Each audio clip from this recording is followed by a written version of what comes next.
Assalamualaikum warahmatullahi wabarakatuh. Nama saya Winarsi. Saya mahasiswa PPG dalam jabatan tahun 2023, Angkatan 3, Universitas Negeri Surabaya, bidang studi Ilmu Pengetahuan Alam. Saya melaksanakan uji kinerja di SMP Negeri 9 Masni dengan materi Sistem Pencernaan Manusia. Berikut ini adalah video pembelajaran saya. Selamat menyaksikan.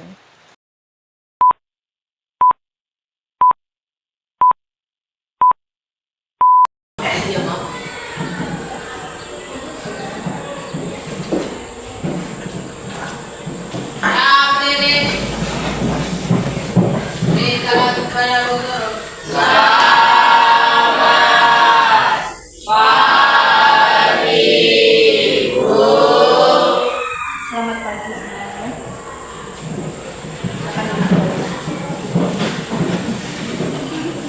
Bagaimana kabarnya semua? Baik. Baik. Sehat?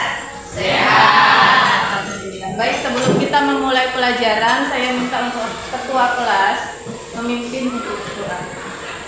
Mari kita belajar, mari kita berdoa.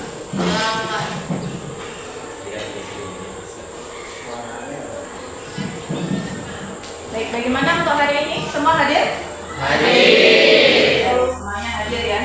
Oke, sebelum kita memulai pelajaran, Bu Guru akan memberikan tes awal untuk kalian. Ini namanya pretest. Dibaca baik-baik, kemudian dikerjakan.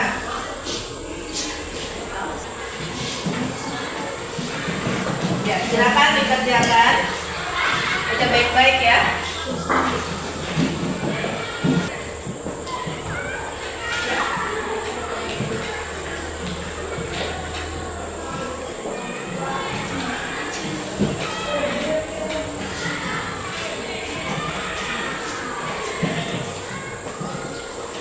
Sudah semua? Kalau sudah, saya minta satu orang untuk mengumpulkan bawah ke depan. Ya, sudah.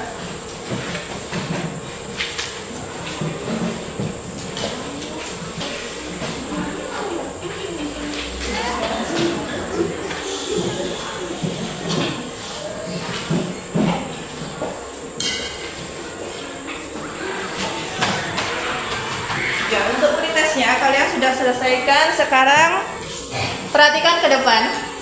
Nah, hari ini kita akan membahas tentang bahan makanan atau nutrisi. Kemudian selanjutnya, nah, ini ada pertanyaan. Apakah kalian sudah sarapan? Ada yang belum? Semua belum? Tadi katanya belum. Ada yang sudah? Sarapannya apa? Nasi. Nasi saja. Tidak ada yang lain? Nasi, sayur. Sayurnya apa? Sayurnya apa? Kangkung. Lauknya? Telur. Nah, kita lihat untuk pertanyaan yang kedua. Apa akibat yang ditimbulkan jika tidak sarapan? Sakit perut. Apa lagi? Kayak tadi, mana wangi tadi itu? Gimana? Masih sakit perut? Sedikit. Karena apa? Tidak makan atau tidak sarapan. Baik. Tadi ada yang sarapan dengan apa? Nasi, sayur, lauknya telur. Nah, kira-kira apakah nutrisi itu sudah mencukupi untuk tubuh kita belum? Hah? Sudah apa belum? Belum. Perhatikan gambar. Gambar apa ini yang pertama? Gorengan. Gorengannya apa itu? Ada bakwan. Apa lagi? Apa itu yang sebelah sana? Pentol. Beng-beng dan roti. Nah, coba dari 4 makanan ini, mana yang paling sering kalian makan? Gorengan, bakwan. Kalau kental? Di sekolah itu banyak. Di sekolah? Keseringan ya di sekolah ya? Nah, kita kaitkan sama yang sarapan kalian tadi. Kira-kira apakah nutrisi di dalam makanan ini sudah mencukupi di dalam tubuh kita? Nah,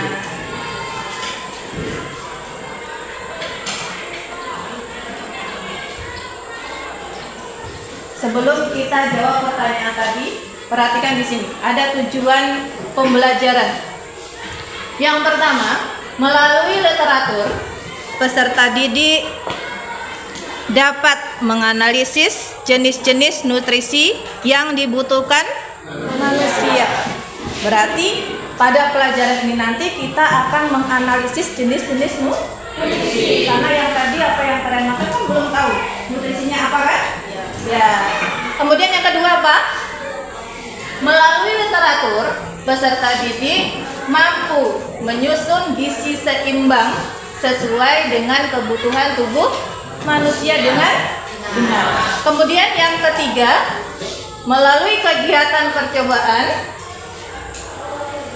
dan diskusi kelompok dibantu dengan LKPD, nanti LKPD-nya akan Ibu Guru kasih.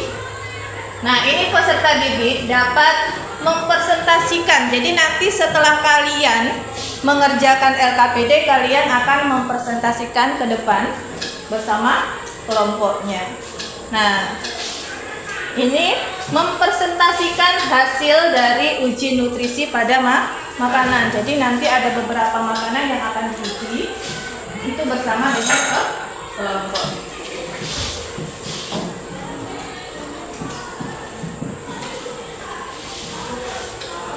Nah, ini adalah penilaian. Jadi di dalam pembelajaran kita hari ini, apa yang akan dinilai? Nih, Ibu Guru kasih lihat apa yang pertama, yaitu penilaian apa yang paling atas?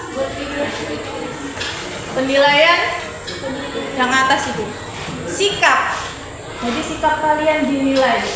Apa yang pertama? Berpikir kritis sama gotong royong. Untuk sikap kalian. Jadi untuk berpikir kritis itu apa saja, ya kan? Kemudian untuk yang gotong royong itu apa saja? Itu yang dinilai.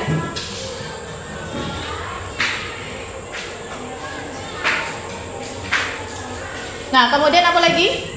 Selain sikap, ini adalah keterampilan.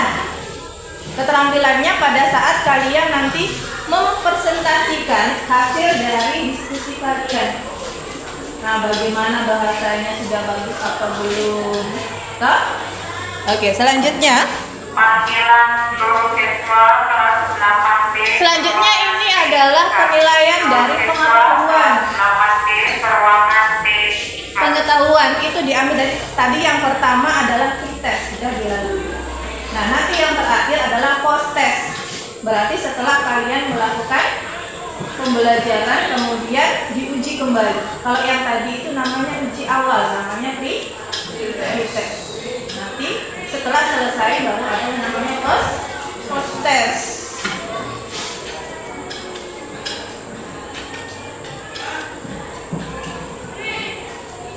Oke, baik. Selanjutnya, Guru ada video.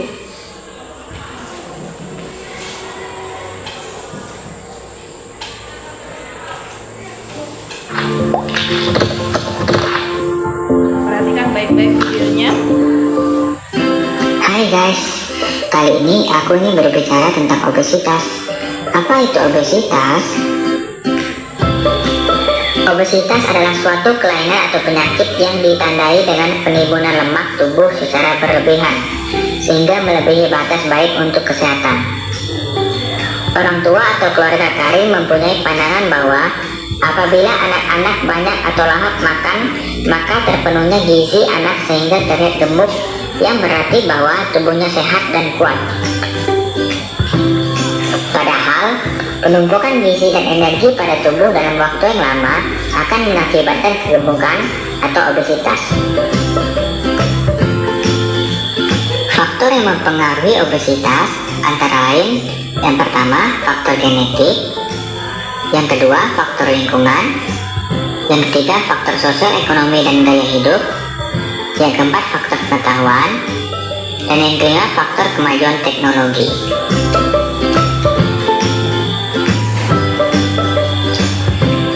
Obesitas disebabkan oleh pola makan yang buruk dan kurangnya aktivitas bergerak seperti berolahraga. Pola makan yang buruk disebabkan memakan makanan yang banyak mengandung lemak dan sedikitnya serat. Padahal yang kita tahu ialah kita memerlukan makanan yang banyak mengandung serat, bergizi, dan makan dengan secukupnya.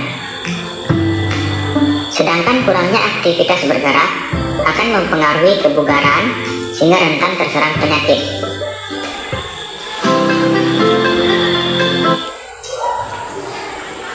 Oke, baik. Itu tadi adalah video tentang apa? Obesitas. Tentang obesitas. Bagaimana sih orang itu bisa obesitas? Karena apa? Karena apa kan? Karena kelebihan makanan ada lagi? Kurang olahraga. Jadi dari video tadi, apakah yang bisa kita rumuskan atau apa rumusan masalah dari video yang kita lihat tadi kalau dikaitkan dengan nutrisi dan obesitas? Ayo. Ayo. Nah, bisa? Yang mas?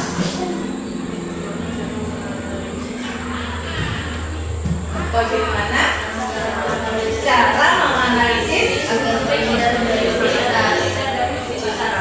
jenis-jenis nutrisi agar terhindar dari obesitas? Itu adalah rumusan masalahnya yang akan kita pecahkan pada pembelajaran kita kali ini dengan apa? Dengan uji nutrisi. Baik. Sekarang Bu Guru minta kalian berkumpul merapat dengan kelompoknya, kelompok yang sudah kita buat pertemuan yang lalu ya. Ya, silakan. Yang tertib, yang baik. Kelompok satu ada berapa orang? 5. Kelompok 2 4, kelompok 3 4 juga, dan kelompok 4 ada 4. Ya, ini adalah LKPD. Kalian langsung bisa baca-baca.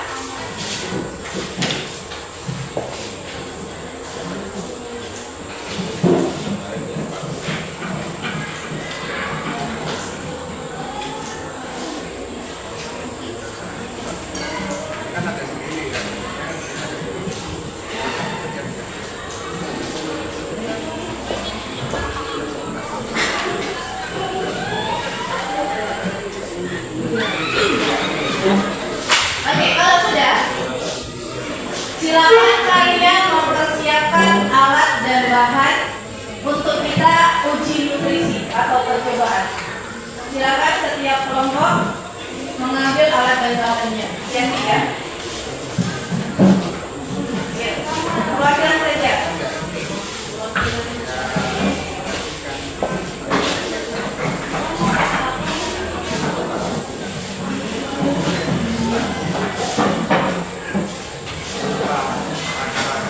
Kumpulkan bahan-bahan alat. Pelan-pelan.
Baca dulu baik-baik LKPD-nya. Kemudian di LKPD itu ada rumusan masalah. Ya. Nah, kira-kira di situ kalian baca kira-kira dari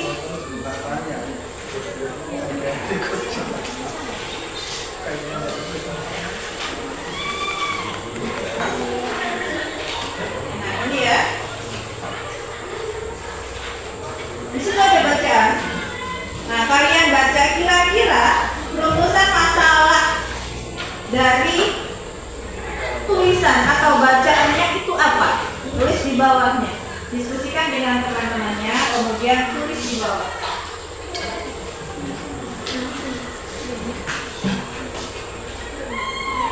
Ya. Silakan untuk kelompok 1, rumusan masalahnya apa? Kelompok 2, kelompok 3, dan kelompok 4.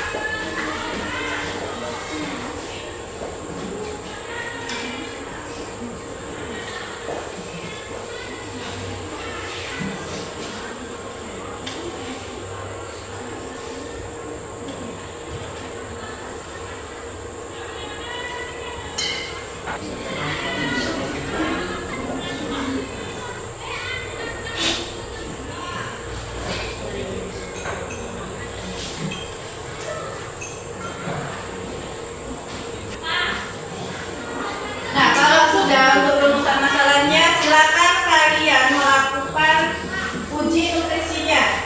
Nah, di situ ada 3. Kalian mau yang mana dulu?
Ya, sekarang diskusikan bersama kelompoknya. Apa yang kalian hasilkan dari percobaan tadi dengan menjawab pertanyaan yang ada di LKPD?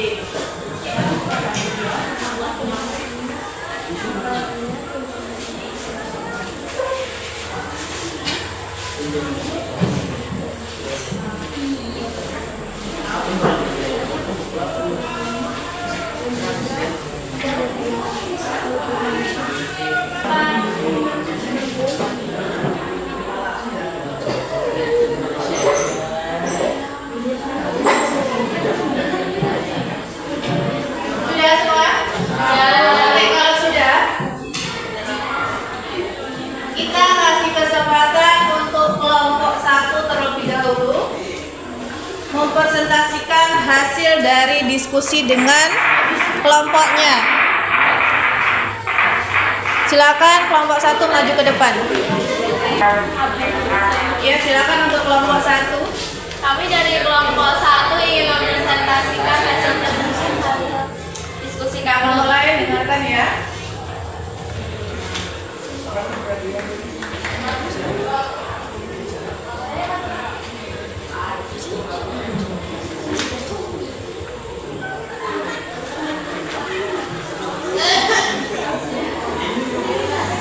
Ya, dibacakan mulai dari rumusan masalah.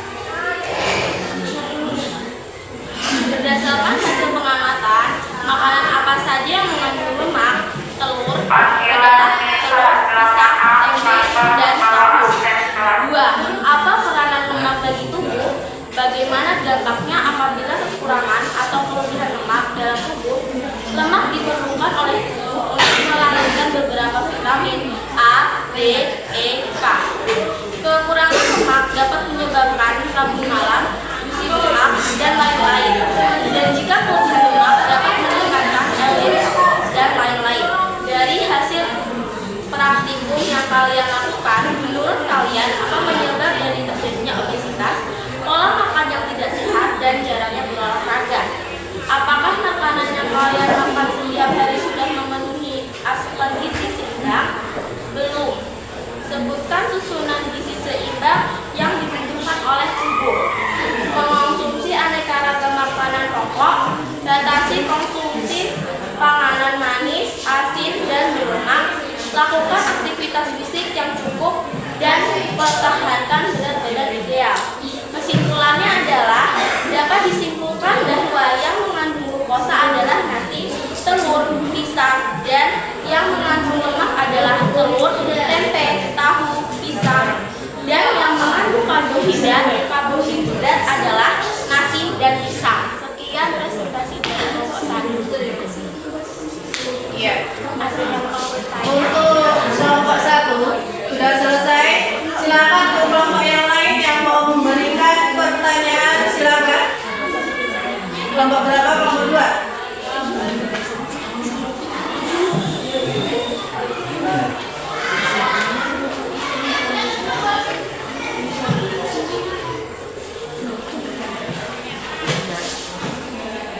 Silakan kalau mau berikan pertanyaan.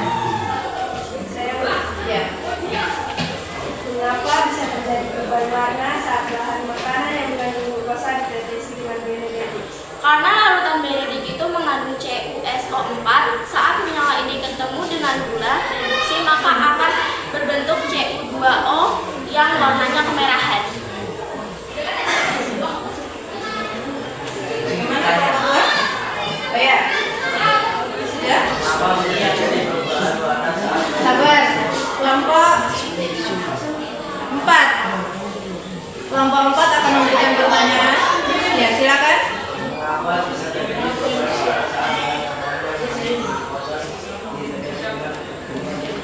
Karena larutan nugol mengandung iodin. Saat nugol bercampur dengan bahan makanan yang mengandung karbohidrat, maka iodin yang berada pada larutan nugol akan berikatan dengan amilum yang ada pada bahan makanan yang membentuk amilum kompleks iodin yang berwarna biru tua, kehitaman atau hitam.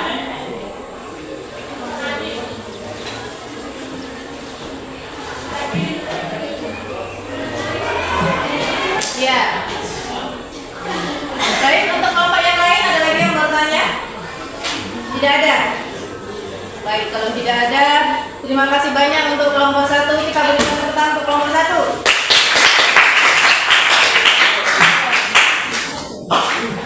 Silakan untuk kelompok 2.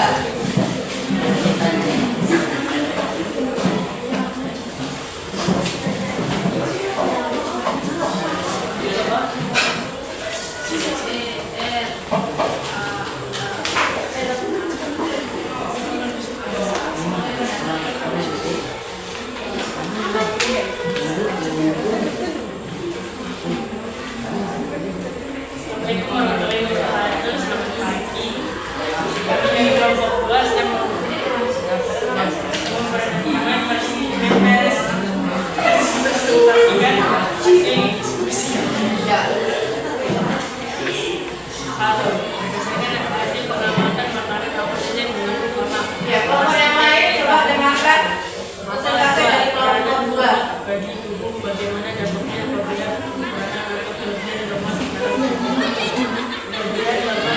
menyebabkan menyebabkan kolesterol yang menyebabkan penyakit jantung dan stroke. Dan boleh melakukan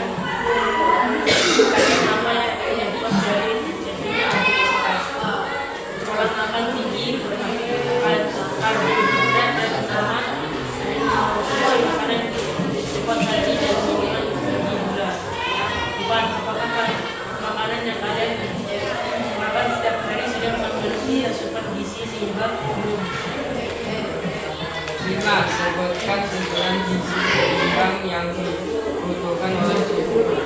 Makanan sehat, aktivitas fisik, perilaku hidup, bersih, memantau berat badan secara teratur.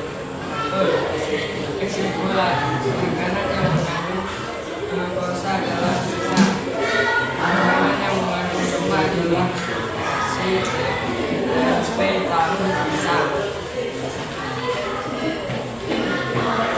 Makanan yang mengandung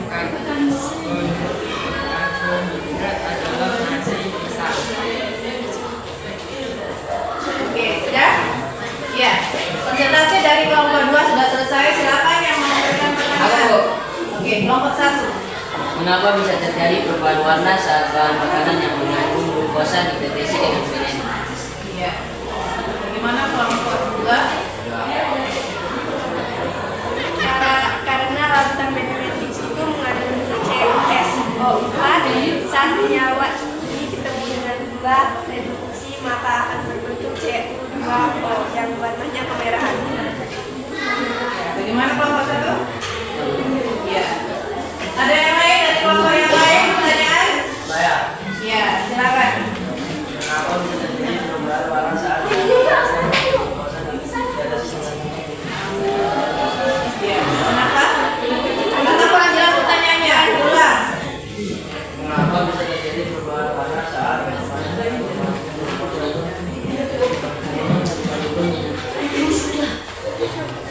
Karena larutan benefits itu mengandung CSO4 saat senyawa ini ketemu dengan gula reduksi maka akan membentuk CU2O yang warnanya kemerahan. Ya, bagaimana kelompok 4? Sudah? Oke. Tidak ada lagi dari kelompok 3? Tidak ada?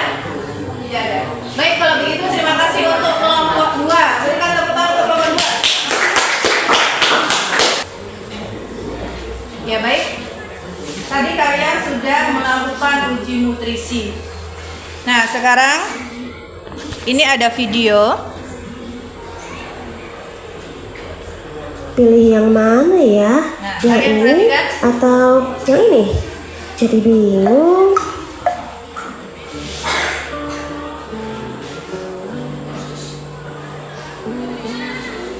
Assalamualaikum warahmatullahi wabarakatuh. Hari ini kita akan belajar tentang nutrisi pada makanan. Disimak sampai habis ya videonya, dan jangan lupa klik like, komen, share, dan subscribe-nya. Makanan sehat adalah makanan yang bergizi.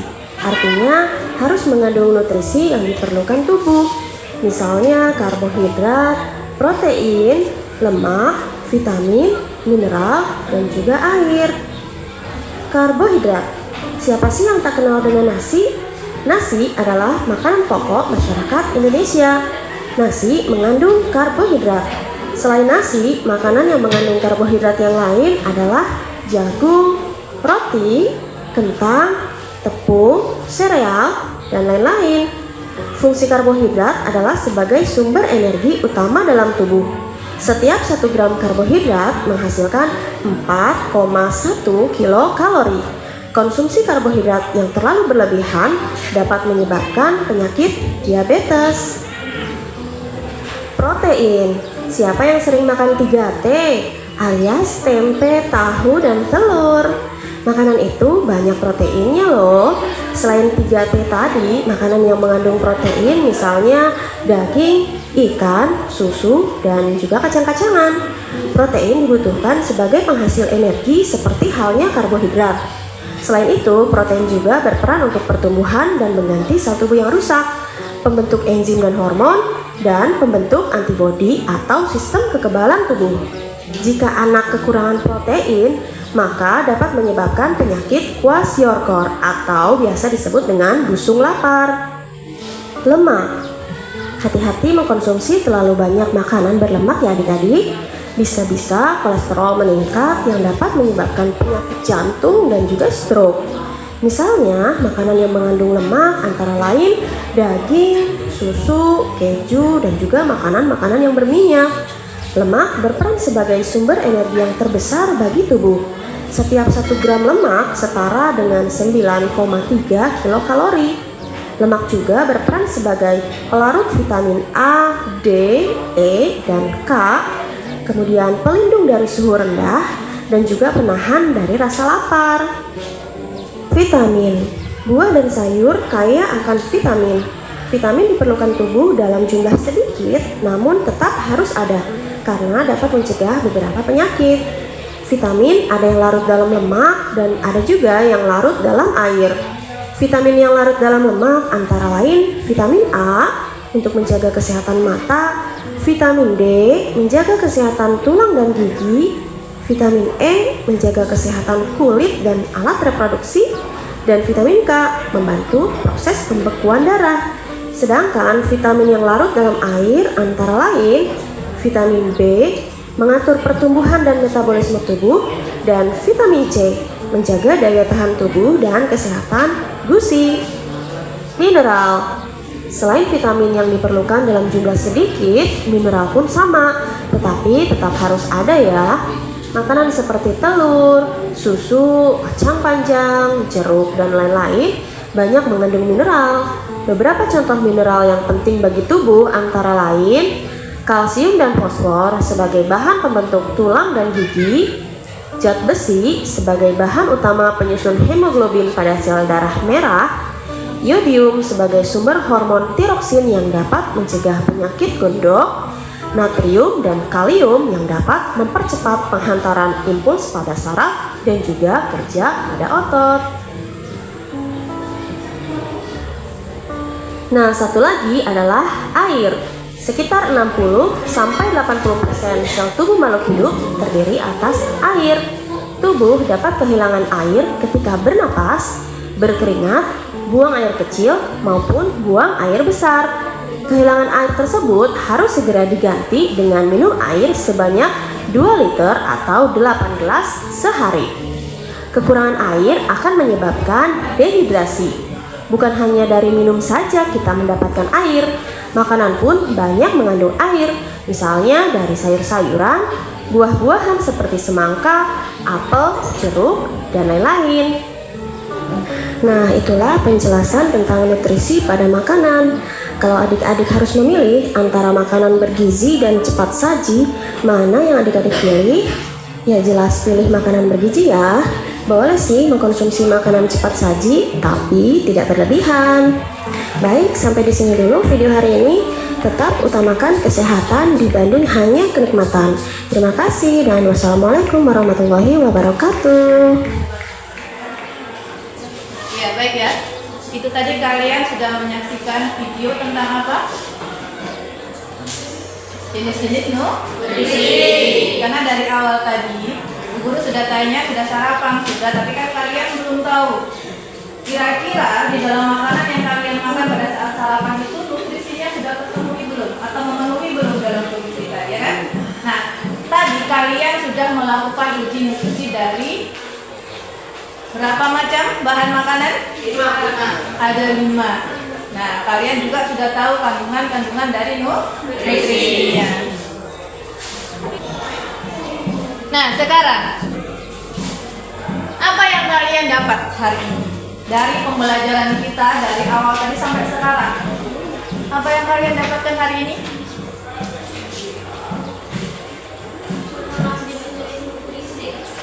Iya.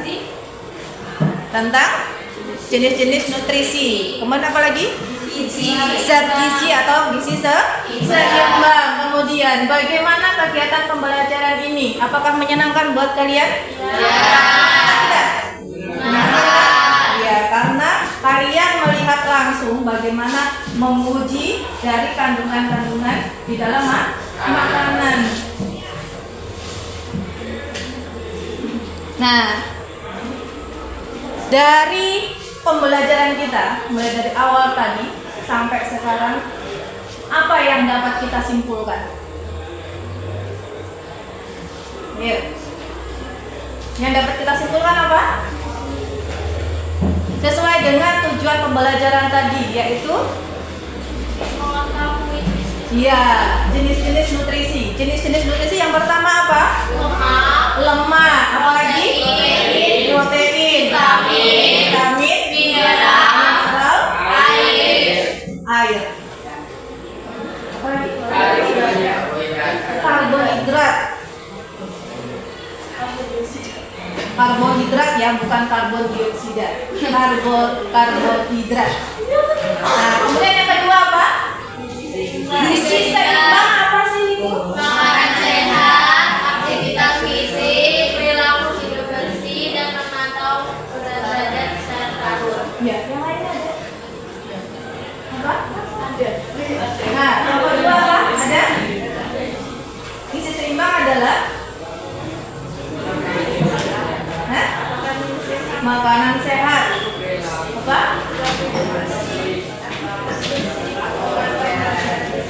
Kita ada gizi seimbang.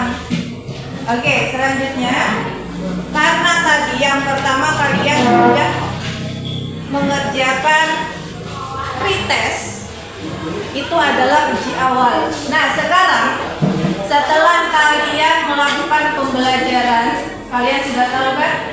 Sekarang dikasih yang namanya uji akhir atau post test. Ini seperti yang awal tadi kalian kerjakan perorangan.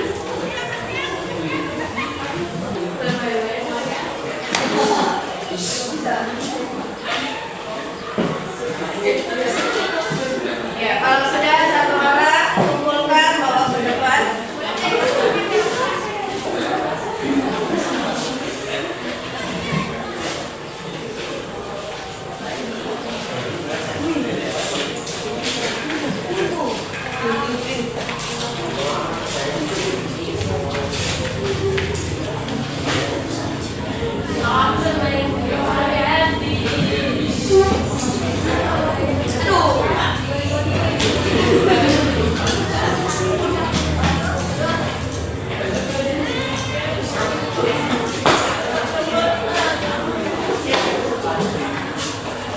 Ya, baik.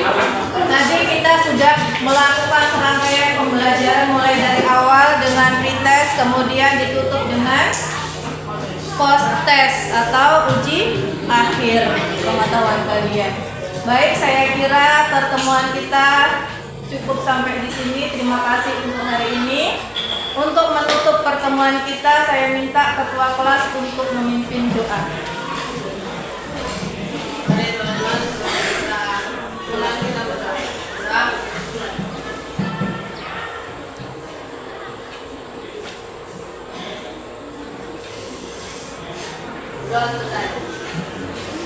Ya, berdiri. Salam kepada guru.